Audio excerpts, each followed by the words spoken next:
حسین غم میں تیرے کائنات روتی ہے، نکل کے روتا ہے دن، چھپ کے رات روتی ہے، تو اس طرح سے لٹا کربلا میں ابن علی، تیری غریبی پہ کل کائنات روتی ہے۔ قالوا ان للہ و انا الیہ راجعون۔ آج 10 محرم کا دن، یوم عاشور، آج وہ دن ہے کہ جب کربلا کے ریگستان میں تپتی ہوئی زمین پر کنبہ رسول صلی اللہ علیہ وآلہ وسلم اپنے نایاب گوہر لٹانے کے لیے تیار ہے نانا کے دین پر۔ کربلا کے میسج میں آپ کو خدا کی وحدانیت کے علاوہ اور کچھ دکھائی نہ دے گا۔ کربلا کے میسج میں آپ کو خدا کی عبادت کے علاوہ کچھ دکھائی نہیں دے گا، اور ایک حیران کن، سمجھ میں نہ آنے والا توکل جو امام حسین ابن علی کو کربلا کے میدان میں، جہاں پر ہر طرف سے ملونوں نے گھیر رکھا ہے، ان کے کنبے کو خدا کی ذات پہ توکل ہے، نانا کی دین پہ بھروسہ ہے۔ اور یہ وہی لوگ جو میں کل بھی کہہ رہی تھی کہ ان کی اونرشپ نانا کی دین پہ اتنی تھی کہ ان کو معلوم تھا، یہ وہ لوگ نہیں ہیں جن کو پتہ نہیں تھا کہ فیوچر میں کیا ہونے والا ہے، یہ سب جانتے تھے۔ ان کی تربیت، ان کو پالا ہی ایسے گیا تاکہ جہاں جہاں میدان میں جو ان کے حصے میں جنگ آئے گی، یہ اس کو جیتتے جائیں۔ میرے ساتھ موجود ہیں مفتی نوید عباسی صاحب، میرے ساتھ موجود ہیں علامہ تقی مہدوی صاحب، آج ہمارے ساتھ قاری حسیب صاحب بھی موجود ہیں، ہمارے ساتھ موجود ہیں معروف نہا خان، رباب کمل صاحبہ، اور ہماری ریلیجیس اسکالر بہن عائشہ بلال میرے ساتھ موجود ہیں۔ آپ تمام تو لوگوں کو اس محفل میں، اس مجلس میں جہاں پر ہم اکٹھے ہوئے ہیں امام حسین کی خانوادے کو یاد کرنے کے لیے، ان کی قربانیوں کو یاد کرنے کے لیے، تو قربانی جیسے ہم نے کل بات بھی کی، کوئی معمولی قربانی تو تھی نہیں، لیکن اگر میں اس قربانی کے پیچھے مقصد جاننے کی کوشش کروں تو وہ مقصد آپ کو کیا نظر آتا ہے؟ بڑا نحمد نصلی علی رسولہ الکریم، اما بعد، بسم اللہ الرحمن الرحیم۔ اگر دین اسلام کو پھیلایا جائے تو آپ کو قرآن، حدیث، نبی علیہ السلام کی سنت، اصحاب پیغمبر کے اقوال، یہ تمام چیزیں پھیلی ہوئی نظر آئیں گی، اور اگر سارے دین کو سمیٹا جائے تو وہ آپ کو کربلا میں نظر آئے گا۔ قرآن مجید فرقان حمید کی جس آیہ مبارکہ کی طرف ابھی آپ نے اشارہ کیا، انا للہ و انا الیہ راجعون، یہ تو ہم سب پڑھتے ہیں، لیکن اس سے ما قبل دیکھیں تو قرآن کو سمجھنے کے لیے اس کا سیاق اور سباق بھی سمجھنا ضروری ہے۔ قرآن نے کہا وَلَنَبْلُوَنَّكُمْ بِشَيْءٍ مِّنَ الْخَوْفِ وَالْجُوعِ وَنَقْصٍ مِّنَ الْأَمْوَالِ وَالْأَنفُسِ وَالثَّمَرَاتِ وَبَشِّرِ الصَّابِرِينَ۔ قرآن مجید فرقان حمید کی یہ جو آیہ مبارکہ بتا رہی ہے نا کہ ہم تمہیں آزمائش میں مبتلا کریں گے، تمہیں آزمائیں گے، خوف سے، بھوک سے، نقص من الاموال والانفس، تمہاری جانوں میں، تمہارے مالوں میں کمی کر کے، تمہارے پھلوں میں کمی کر کے تمہیں آزمائیں گے۔ تو اس آزمائش، یعنی اس طرح کی آزمائش اگر کسی نے برداشت کی ہے، کوئی اس آزمائش پر پورا اترا ہے، تو وہ سید الشہداء جناب سیدنا حضرت امام حسین علیہ السلام کی ذات ہے۔ وہ قرآن مجید فرقان حمید کی اس آیہ مبارکہ کی عملی تفسیر ہے۔ ایک ہے ہم تفسیر بیان کرتے ہیں، مفسرین بیان کرتے ہیں، اور ایک اپنے عمل سے سید الشہداء نے کربلا میں بتائی ہے۔ اور اس سے ماقبل جائیں تو یا ایھا الذین آمنوا استعینوا بالصبر والصلاۃ، تو صبر و استقامت کا کوہ گراں اور نماز کا ایسا پابند کہ جب گلے پر ظالموں نے رکھ دیا کاٹنے کے لیے تلواریں، تو اس لمحے بھی وہ ان کو اللہ کی طرف بلا رہے ہیں۔ یہ ہے سید الشہداء، یعنی اپنی ذات کی فکر نہیں ہے انہیں، اگر فکر ہے اس لمحے بھی تو اسلام کی، نبی علیہ السلام کی ذات کی، سامنے والے گمراہ نہ ہو جائیں۔ ہم نے کل کے پروگرام میں بات کی تھی کہ حضرت حر، ان کو حضرت امام حسین نے کیوں قبول کیا؟ حالانکہ ایک آدمی آپ کا راستہ روک لیتا ہے، لیکن جب وہ جو آدمی راہ راست سے بھٹک گیا تھا، اب وہ جب دوبارہ راہ راست پر صراط مستقیم پر آنا چاہتا ہے تو اس کو روکتے نہیں ہیں، ذات کو بیچ میں نہیں لاتے، اس کو معاف کر کے پھر اس کو یہ موقع دیتے ہیں کہ وہ حضرت امام حسین پر اسلام پر، قرآن پر اور نبی کی ذات پر قربان ہو جائے۔ یہ جو جملہ میں نے کہا نا کہ سید الشہداء حضرت امام پاک امام حسین علیہ السلام، یہ ان کی ذات پر قربان ہونا گویا نبی علیہ السلام کی ذات پر قربان ہونا۔ اچھا، سید الشہداء حضرت امام پاک امام حسین علیہ السلام کے ساتھ خواتین موجود ہیں، آپ کے ساتھ بہنیں موجود ہیں، مستورات کے علاوہ بچے موجود ہیں، یہ پورا خاندان آپ نے ساتھ رکھا ہوا ہے، اور اس خاندان کے بچے بھی شہید ہوئے، جوان بھی شہید ہوئے، آپ کے جو حواری تھے، جو آپ کے ساتھ لوگ تھے، اصحاب تھے، دوست تھے، وہ بھی شہید ہوئے۔ تو یہ ساری شہادتیں آپ نے کیوں کر پیش کی؟ آپ اگر غور کریں تو یہ شہادتیں صرف اور صرف اسلام کے لیے۔ درس اس میں یہ ہے کہ یہ کام کائنات میں کوئی اور نہیں کر سکتا، اور یہ خاصہ تھا جناب سید الشہداء حضرت امام پاک امام حسین علیہ السلام کا۔ میں نے پہلے بھی کہا اسلام نے 2 راستوں کا تعین کیا نا، ایک رخصت کا راستہ ہے، بہت سارے لوگ رخصت پر چلے جاتے ہیں، اور ایک ہے راہ عزیمت، اور کبھی کبھی عزیمت کے راستے پر کھڑا ہونا یہ فرض ہو جاتا ہے۔ اور اس وقت جب سید الشہداء حضرت امام حسین علیہ السلام نے یہ سمجھا کہ اب مجھے عزیمت کے راستے پر چلنا ہے، تو صرف ایسے نہیں چلے بلکہ پہلے اس کو فرض جانا، اس کو فرض سمجھا، فرض جان کر فرض سمجھ کر اس راستے پر چلے، پھر جو اس راستے میں ان کے ساتھ جڑا اس کو سینے سے لگایا، جس نے محبت کا اظہار کیا اس کو دعائیں دی، لیکن اصحاب پیغمبر نے ان کو منع کیا، ان منع کرنے کے باوجود وہ گئے۔ کیوں؟ انہوں نے اس کو سمجھ لیا تھا کہ یہ کام میرے اوپر فرض ہے، اور اگر یہ فرض اور یہ قرض پوری امت کا حضرت امام حسین ادا نہ کرتے تو آج نہ حج ایسے ہوتا، آج نہ ہماری نمازیں ہوتی، نہ آج ہمارے روزے ہوتے، دین بدل جاتا، دین کی حیت تبدیل ہو جاتی۔ لیکن انا نحن نزلنا ذکر و انا لہ لحافظون، اس قرآن، اس دین کی حفاظت کا ذمہ اللہ نے اپنے سپرد رکھا ہے، تو اللہ تعالیٰ آ کے تو حفاظت نہیں کرتا، وہ اس نے حفاظت کا پہلا کام حضرت امام حسین سے لیا۔ گویا امام حسین نے وہ کام کیا جو انبیاء کیا کرتے تھے، اس کام کو آپ نے آگے بڑھایا۔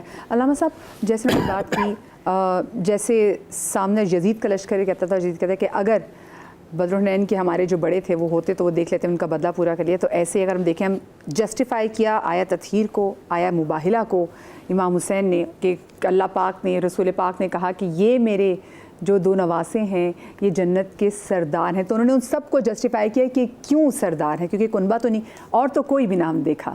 آیا کربلا میں تو صرف اور صرف نبی کا خانوادہ ہی ہم نے دیکھا، وہ آیا۔ اچھا، عبادت کا لیول یہ تھا کہ ایک رات پہلے مہلت بھی مانگی گئی عبادت کے لیے، کیا وہ خالصتاً عبادت کے لیے تھی یا کچھ اس کے پیچھے اور بھی پیغام تھا امام حسین کا؟ بسم اللہ الرحمن الرحیم۔ ہمارے بھائی نے بہت خوبصورت گفتگو فرمائی، اور میں انہی کی بات کو ایک جملے کے اندر سمیٹنے کی کوشش کروں گا۔ وہ یہ ہے کہ کربلا میں جو امام حسین کے مقابلے میں آئے تھے وہ کوئی یہودی نہیں تھے، وہ کوئی عیسائی نہیں تھے، وہ کوئی زرتشتی نہیں تھے، وہ کوئی کفار میں سے نہیں تھے، بلکہ مسلمان ہی تھے۔ اور کربلا میں ہمیں یہ پتہ چلتا ہے کہ اسلام کے 2 ورژنز بن چکے تھے۔ ایک ورژن کا نام یزیدیت ہے، دوسرے ورژن کا نام حسینیت ہے۔ تو اب آج کے زمانے کے مسلمانوں کو یہ فیصلہ کرنا ہے کہ آپ کس ورژن کو فالو کرنے والے ہیں۔ وہ یزیدیت بھی چلے آ رہی ہے اور وہ حسینیت بھی باقی ہے، آپ کس ورژن کو فالو کرنے والے ہیں؟ وہ بھی اسلام کے دعوے دار ہیں، یہ بھی اسلام کے دعوے دار ہیں۔ ان کے یہاں ظلم ہے، شراب ہے، قتل ہے، چوری ہے، ڈکیتی ہے، ناانصافی ہے، اور یہاں پر صبر ہے، استقامت ہے، نمازیں ہیں، عبادتیں ہیں، شجاعت ہے، سخاوت ہے، یہاں پر ساری چیزیں یہ ملیں گی۔ اور جو آپ نے بات بیان فرمائی کہ جو شب عاشور مانگی وہ بھی مولا حسین نے ظاہری طور پر تو عبادت کے لیے مانگی تھی۔ اچھا، مولا کے بہت سارے فرامین ایسے ہیں کہ جو ظاہر کے مطابق ہیں، لیکن اس کے اندر ان ڈیپتھ جب جاتے ہیں تو پتہ چلتا ہے نہیں، اس کے اندر اور بھی گوشے موجود ہیں۔ مثال کے طور پر ابھی بات آئی تھی کہ اصحاب نے بھی کئی مرتبہ آپ کو روکنے کی کوشش کی، کہا کہ نہ جائیے، کیونکہ بہت سارے اصحاب وہ تھے وہ جو جانتے بھی تھے کہ رسول خدا نے فرمایا تھا کہ میرا بیٹا حسین عراق کی سرزمین پر مارا جائے گا، ان ابنی یعنی الحسین یقتل بارض من العراق، کہ میرا بیٹا حسین عراق کی سرزمین پہ مارا جائے گا۔ اور پھر حضور نے بھی فرمایا تھا فمن شہد منکم فلینصرہ، اور جو شخص حسین کو پالے اس کی ذمہ داری ہے کہ اس کی نصرت کرے۔ اور اگر رسول یہ نہیں بھی فرماتے تب بھی آپ کا وہ کلام موجود ہے کہ حسین منی وانا من حسین، کہ حسین مجھ سے، میں حسین سے ہوں، یعنی گویا حسین نہیں جا رہی ہے، شبیہ رسول ہے جو جا رہی ہے۔ اور اگر رسول کسی مقام پر نصرت کے لیے بلائیں تو کیسے ہو سکتا ہے کہ مسلمان نصرت کے لیے نہ پہنچے؟ اس لیے وہاں پر نصرت کے لیے جانا ضروری تھا۔ تو اصحاب سے کہا کہ نہیں، خدا نے مجھے حکم دیا ہے کہ میں کربلا جاؤں، اس لیے میں کربلا جا رہا ہوں. کبھی کسی سے کہا کہ مجھے چونکہ دعوت دی گئی ہے اس لیے میں کربلا جا رہا ہوں. کبھی کہا کہ میں نے چونکہ بیعت چھوڑ دی ہے، توڑ دی ہے، اور بیعت یعنی اصلاً کی ہی نہیں ہے، اس لیے میں آزاد رہنا چاہتا ہوں اور میں مدینہ سے نکل چکا ہوں اور میں آزادی کے ساتھ جانا چاہتا ہوں. تو ہر ایک کو مختلف جواب دیا، لیکن تمام جوابات کے پیچھے جو اصل بیس ہے وہ یہی ہے کہ امام حسین بتانا چاہتے تھے کہ اے مسلمانوں اب بیدار ہو جاؤ، بہت وقت گزر گیا ہے، اب بیدار ہو جاؤ. ایک اسلام کے نام لیوا ہیں اور ایک اسلام کے محافظ ہیں. کہیں تم غلط ڈائریکشن کی طرف نہ جانے پاؤ. اس لیے اب امام کا سفر تبلیغ ہے، سفر ہدایت ہے جو شروع ہو رہا ہے. اس لیے آپ نے اس بات کو واضح بھی فرمائی. ایک مقام پر فرماتے ہیں کہ انی لم اخرج اشرا ولا بطرا ولا ظالما ولا مفسدا ولكن خرجت لطلب الاصلاح في امة جدي محمد اريد ان امر بالمعروف وانهى عن المنكر واسير بسيرة جدي محمد وابي علي بن ابي طالب. فرماتے ہیں کہ میں اس لیے نہیں نکل رہا ہوں مدینہ چھوڑ کر کہ میں نعوذ باللہ کوئی فساد پھیلانا چاہ رہا ہوں، کسی حکومت کی لالچ میں ہوں. یہ ساری باتیں امام نے ایک ایک کر کے بیان کی کہ نہ میں کسی ظلم کے لیے، نہ کسی ناانصافی کے، میں ان چیزوں کی خاطر نہیں نکل رہا ہوں. میں تو یہ چاہتا ہوں کہ اپنے ہی نانا کی امت کے اندر اصلاح قائم کروں، اور میں یہ چاہتا ہوں کہ امر بالمعروف کروں، نہیں عن منکر کروں، اور اس سیرت کو میں اجاگر کروں کہ جو میرے نانا رسول خدا کی سیرت تھی اور میرے بابا علی بن ابی طالب کی سیرت تھی. تو وہاں پر آپ نے کلیئر کٹ بتایا ہے کہ دیکھو اسلام کے اب 2 ورژنز ہو گئے ہیں. اس ورژن کو جو اصلی اسلام ہے اور خالی اسلام ہے اس کو میں پہنچانے کے لیے آیا ہوں. تو شب عاشور کے بارے میں بھی یہ معاملہ ہے کہ آپ نے ایک تو ظاہری طور پر بیان فرمایا کیونکہ 9 محرم کو شمر جب آیا تھا ابن زیاد کی طرف سے، تو پہلے تک عمر سعد کو جب 3 محرم کو عمر سعد آیا اور بھیجا گیا تھا تو عمر سعد ڈاؤٹ فل تھا کہ میں کام کروں نہ کروں. میں نے حدیثیں سنی ہیں اور عمر سعد کوئی معمولی انسان نہیں ہے، یہ سعد ابن ابی وقاص کا بیٹا ہے. تو عمر سعد جانتا ہے حسین ابن علی کو، اور کئی ساری روایات موجود ہیں اور تقریباً اس کے اوپر اتفاق ہے کہ جب عمر سعد چھوٹا تھا تو اس کو کئی دفعہ لوگ کہتے تھے کہ تو ہی حسین کا قاتل بنے گا. جب وہ مسجد میں آتا تھا کہتے تھے لوگ کہ حسین کا قاتل آ گیا. تو ایک مرتبہ عمر سعد نے امام حسین کے پاس آ کر کہا کہ لوگ میرا اس طرح سے مذاق اڑاتے ہیں اور کہتے ہیں کہ میں آپ کا قاتل بنوں گا، یہ کیسی بہکی باتیں کرتے ہیں. تو امام نے فرمایا وہ جاہل نہیں ہے، وہ عالم ہے، جو وہ کہہ رہے ہیں وہ حدیث کے مطابق کہہ رہے ہیں اور ایسا ہی ہوگا. تو عمر سعد جو اس قدر عظیم صحابی کا اور ایک معتبر انسان کا اور ایک جو مشہور شخصیت ہے اس کا بیٹا ہونے کے باوجود وہ گھبرایا ہوا ہے کہ میں کام کروں یا نہیں کروں. لیکن اندر جو انسان کی محبت ہوتی ہے نا وہ خدا آشکار کروانا چاہتا ہے. تمہارے دل میں رسول کی، آل رسول کی، ایمان کی، اسلام کی محبت ہے یا دنیا کی اور حکومت کی محبت ہے؟ تو لباس تو اب تک اسلام کا پہنا ہوا تھا، لیکن جب کہا ابن زیاد نے کہ جو ملک رہ کی حکومت ہم نے دینے کا وعدہ کیا ہے وہ اس وقت دیں گے جب یا تو بیعت لے کر آ حسین سے یا سر حسین کو لے کر آ، تو پھر وہ ڈاؤٹ فل ہو گیا اور پھر اس نے کہا کہ ٹھیک ہے مجھے اگر حکومت اسی طرح سے ملنے والی ہے تو میں سر لانے کے لیے تیار ہوں. تو 3 محرم کو پہنچنے کے بعد وہ ڈاؤٹ کا اظہار کرتا رہا. ابن زیاد کو بھی خط لکھتا رہا کہ حسین مان رہے ہیں، حسین آنے والے ہیں، حسین قریب ہیں، حسین سے مذاکرات ہو رہے ہیں، بات ختم ہونے والی ہے. لیکن ابن زیاد سمجھ رہا تھا کہ عمر سعد کام نہیں کرنا چاہ رہا، اس لیے آخری موقع پر 9 محرم کو شمر کو یہ نامہ لے کر بھیجا کہ اگر عمر سعد یہ کام نہ کرے تو اے شمر تو کہنا عمر سعد سے کہ اب یہ افسری مجھے دے دے اور تجھے معزول کر دیا گیا ہے، اور اگر وہ یہ کام کرے گا تو اس کے گھر والوں کو اور اس کو جو انجام تو پہنچائیں گے وہ اپنی جگہ پر ہے، اور پھر تم جنگ کا آغاز کر دینا. تو شمر آیا 9 محرم کو حملہ کرنے کے لیے اور حملے کا آغاز ہو گیا. امام حسین علیہ السلام خیمے کے اندر موجود تھے. آپ نے جب یہ شورغل دیکھا تو کہا کہ کیا ماجرا ہے؟ حضرت عباس کو بھیجا. حضرت عباس نے کہا کہ انہوں نے جنگ کا آغاز کر دیا ہے. تو امام حسین نے فرمایا کہ عباس اگر ہو سکے تو ان سے 1 رات کی مہلت لے کر آؤ تاکہ حسین بھرپور طریقے سے نمازیں پڑھ سکے، بھرپور طریقے سے عبادت کر سکے. اور حضرت عباس جب گئے ہیں تو ان کی شجاعت، ان کی ہیبت ایسی تھی جو سامنے جنگجو آئے لڑنے کے لیے. حضرت عباس نے کہا کہ میرے امام کا پیغام سنو. میرے امام نے کہا ہے کہ آج کے دن جنگ نہ کی جائے، کل کے دن فیصلہ ہوگا کہ جنگ ہونی یا نہیں ہونی. تو اس موقع پر بعض لوگ ایسے تھے وہ کہہ رہے تھے کہ کیا ہم بات مان لیں کیا بات نہ مانیں. تو بعض نے کہا کہ جب رسول کا نواسہ کہہ رہا ہے ایک دن کے لیے ہم تو عام مسلمان کی بات بھی مان لیں، تو رسول کا نواسہ ہی کہہ رہا ہے تو بات مان لیتے ہیں، کیا حرج ہے، کل کے دن یہ کام ہو جائے گا. تو اس موقع پر امام حسین نے فرمایا انہو یعلم انی احب الصلاۃ لہو و تلاوت کتابہ، میرا خدا خوب جانتا ہے کہ مجھے نمازوں سے اور قرآن سے کتنا عشق ہے. اور ساری رات آپ کے یہاں نمازیں ہوتی رہی کہ راوی یہ کہتا ہے کہ اتنی نمازیں کثرت کے ساتھ ہو رہی تھی جیسے بنبناہٹ کی آواز آ رہی ہو. اللہ اکبر. تو یہاں پر نمازیں ہو رہی ہیں اور وہاں پر تلواریں سیقل ہو رہی ہیں، وہاں پر تیر و تبر تیار کیے جا رہے ہیں. تو آپ نے بظاہر یہ رات مانگی تھی عبادت کے لیے، لیکن میرا سوال یہ ہے کہ حسین کیا 9 محرم کی رات عبادت نہیں کر رہے تھے؟ 8 محرم کی رات عبادت نہیں کر رہے تھے؟ 7 کو، 6 کو؟ وہ کون سی شب ہے جب نہ کی ہو؟ نہ کی ہو کیسے ہو سکتا ہے؟ آپ تو ہزار رکعت نماز پڑھنے والے تھے. بالکل سید الساجدین کے والد ہیں آپ تو. صحیح بات. تو کیسے ہو سکتا ہے کہ آپ آج کے رات سے عبادت کرنے والے ہوں؟ یہ تو ہو نہیں سکتا. یہ گویا ایک اشارہ ہے کہ اگر تمہارا بھی دعویٰ یہ ہے کہ تم بھی لا الہ الا اللہ محمد رسول اللہ کو ماننے والے ہو اور خدا کے بندے ہو، تو دیکھو میں بھی بندہ ہوں خدا کا، میں بھی خدا کی بندگی کر رہا ہوں. تم بھی اگر واقعی بندے ہو تو بندگی کرو. اور پھر خدا کے راستے کی طرف دعوت دی. اور پھر جب یہ رات ختم ہوئی اور صبح کا وقت نمودار ہوا تو پھر ہمیں اصل وجہ سمجھ میں آئی کہ اس عبادت کو دیکھنے کے بعد بعض میں سے بھی بہت نمک کے دانوں کے برابر یا اس سے بھی کم افراد وہ تھے جن کا دل اب پسیج گیا. اب ان کا دل بالکل موم ہو گیا اور نرم ہو گیا. اور ان میں سے افراد میں سے ایک شخص جو سب سے زیادہ مشہور شخصیت ہے حضرت حر علیہ السلام کی، کہ جنہوں نے رستہ روکا تھا، پیچھے نماز پڑھی تھی، جب لگام کو پکڑا تھا تو امام نے فرمایا ثقلت قوم کا یا حر، اور جواب میں کہا تھا کہ میں آپ کی ماں کو اس نام سے نہیں پکار سکتا کیونکہ آپ کی ماں وہ ہے کہ جن کا نام بغیر طہارت کے نہیں لیا جا سکتا.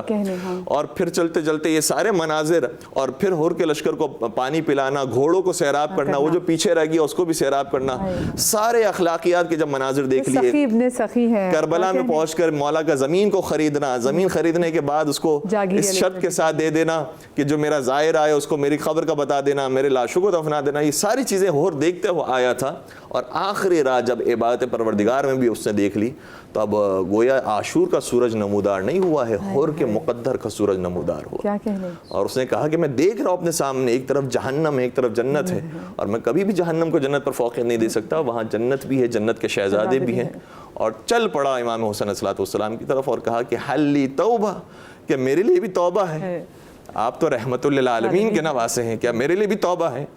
میں وہی ہوں. آپ اگر مجھے نہیں پہچانتے تو میں وہی ہوں جس نے آپ کا راستہ روکا، جس نے آپ کو کربلا تک لے کر آیا، جو 7 محرم کو پانی بند کروانے والوں میں بھی شامل تھا، جس نے آپ کے بچوں کی العطش العطش کی آوازیں سنی.